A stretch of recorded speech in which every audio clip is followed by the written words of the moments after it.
Hello friends, நம்ம அஜித் சாரோட good bad ugly படத்துலேருந்து இன்றைக்கி ஃபர்ஸ்ட் சிங்கிள் சாங்கான ஒரு செம்மையான அப்டேட்லாம் வந்திருக்கு. அது என்ன அப்படிங்கிறத இந்த வீடியோவில் டீட்டெயிலாக பார்க்கலாம். ஒரு பக்கம் பார்த்தீங்கன்னா விடாமுயற்சி படத்தில் நம்ம அஜித் சார் பிஸியாக நடிச்சிட்டு இருக்காரு அப்படிங்கிறது நம்ம எல்லாத்துக்குமே தெரிஞ்ச ஒரு விஷயம் தான். அந்த படத்துலேருந்து அப்டேட் வருதோ இல்லையோ, இந்த படத்துலேருந்து ஒவ்வொரு அப்டேட்டாக கொடுத்துட்டு இருக்காங்க அப்படின்னு தான் சொல்லி ஆகணும். விடாமுயற்சி படத்தோட ஃபர்ஸ்ட் லுக் போஸ்டர் ரிலீஸ் ஆகிறதுக்கு முன்னாடியே பார்த்தீங்கன்னா இந்த குட் பேட் அக்லி படத்துலேருந்து செம்மையான அப்டேட்லாம் வந்தாச்சு அப்படிங்கிறது நம்ம எல்லாத்துக்குமே தெரிஞ்ச ஒரு விஷயம் தான். அதை தொடர்ந்து பார்த்தீங்கன்னா இந்த படத்தோட மியூசிக் டைரக்டரான அதேவி ஸ்ரீ பிரசாத் பாத்தீங்கன்னா இன்னைக்கு இந்த படத்தோட ஃபர்ஸ்ட் சிங்கிள்கான செம்மையான அப்டேட்டை இப்ப கொடுத்திருக்காரு. இந்த படத்தோட மியூசிக் டைரக்டரான டிஎஸ்பி சார் என்ன சொல்லியிருக்காரு அப்படின்னு பாத்தீங்கன்னா, இந்த படத்தோட ஃபர்ஸ்ட் சிங்கிள் சாங் இப்ப தயாராயிருச்சான். அந்த சாங்கான ஷூட்டிங்குமே கூடிய சீக்கிரம் போக போறாங்க அப்படிங்கிற மாதிரி ஒரு செம்மையான ஒரு நியூஸை கொடுத்திருக்காரு.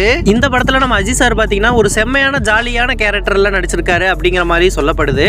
அது மட்டும் இல்லாம விடாமுயற்சி படத்தோட ஃபர்ஸ்ட் சிங்கிள் ரிலீஸ் ஆனதுக்கு அப்புறம் தான் இந்த படத்துல இருந்து சாங் அப்டேட்லாம் வரும் அப்படிங்கிற மாதிரி சொல்லப்படுது. ரொம்ப சீக்கிரமாவே இந்த படத்தோட ஃபர்ஸ்ட் சிங்கிள் எதிர்பார்க்கலாம் அப்படிங்கிறதுல எந்த விதமான மாற்று கருத்து இல்லை. ஓகே நண்பா, நீங்க யாரெல்லாம் இந்த படத்துக்காக ஈகரா வெயிட் பண்றீங்க அப்படிங்கிறத கமெண்ட் பாக்ஸ்ல கமெண்ட் பண்ணுங்க. இந்த மாதிரியான அப்டேட்லாம் தெரிஞ்சுக்க நம்ம சேனலை லைக், ஷேர் அண்ட் சப்ஸ்கிரைப் பண்ணி வச்சுக்கோங்க.